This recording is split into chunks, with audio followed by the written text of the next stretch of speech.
First things first, we'll take the tire off.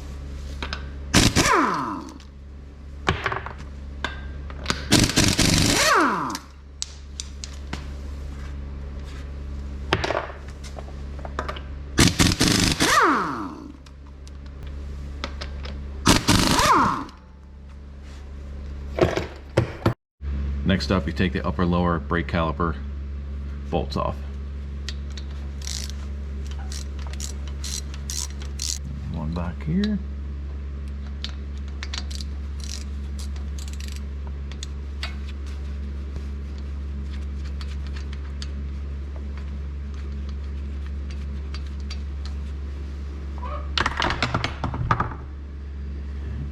This should just come off.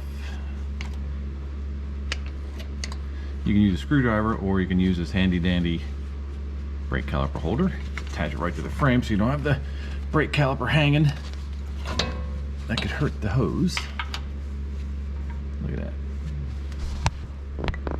Right on the frame. Perfect. Alright, next up we'll just take the pads out of the brake caliper bracket.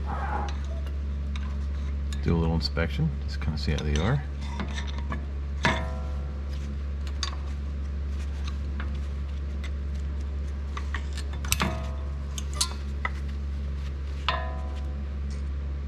A little uneven, but not bad. Alright, next up, 21mm brake caliper bracket. Take those two bolts off. There's an upper and a lower one.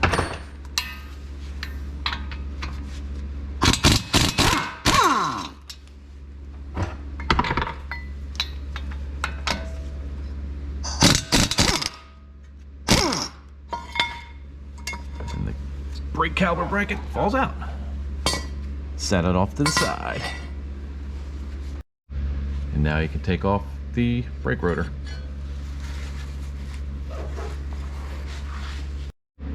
Alright, so we're about ready to remove the wheel bearing, but first you want to unplug the ABS speed sensor. So Jeep gives you plenty of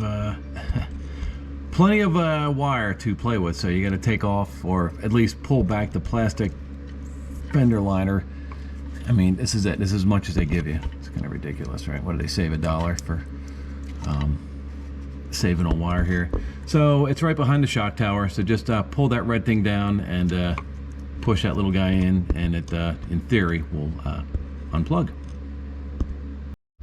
Okay, now that we have the ABS wire disconnected, we can start focusing on the 3 bolts that hold in the wheel bearing to the spindle here. So 13mm 12-point.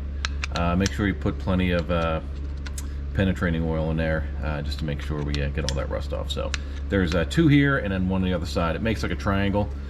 So 1, 2, and then third one's on the other side. Just be careful and take your time.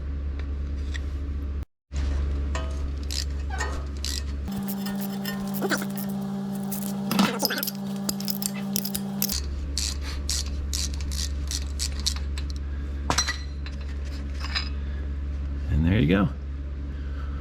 1 hub bolt. This one actually looks like in pretty good shape.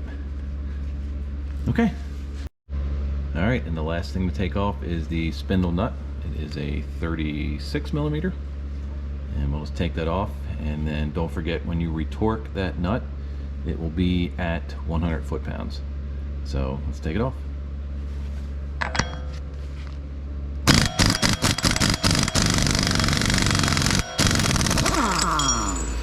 Fun! There she goes. Alright, now that we have the spindle nut and the hub bearings off, it's time to take this hub assembly out of the spindle. So it'll require a couple good whacks, depending on how old your Jeep is. This is a 17 Wrangler, and it's the original one. Has 160 some odd thousand miles on it. Might have some corrosion inside, or at least you know, just frozen in place. So just take some hits. Since you're replacing this hub, you can be a little bad to it and just kind of beat it out. So let's go.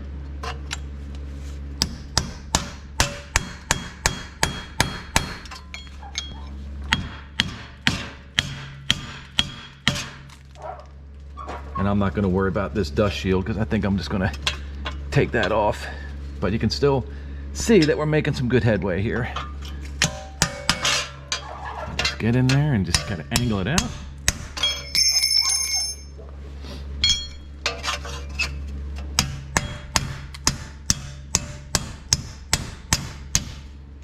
There we go.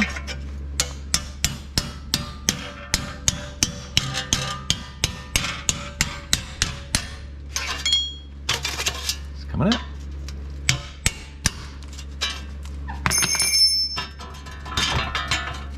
And there we go. And then what you'll be left with is the actual axle spindle itself.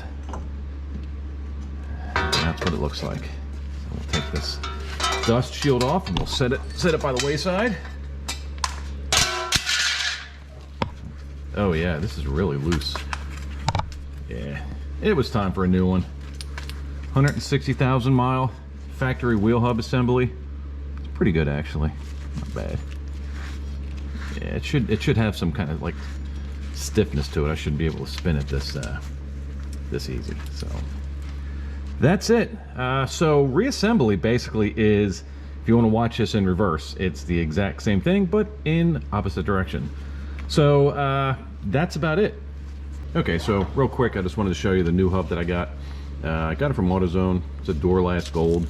They didn't have the regular door last, so this was like 140 bucks. A little bit more than I wanted to spend, but 2-year warranty and feels nice and tight. No play in it. So we'll just put a little anti-seize around here to prevent it from seizing in the hub for the next time. Hopefully that's a long time from now. And we'll just throw this back in and get this job wrapped up. So look, thanks for watching. Take care of yourselves, take care of your Jeeps, and we'll catch you on the next video. Later.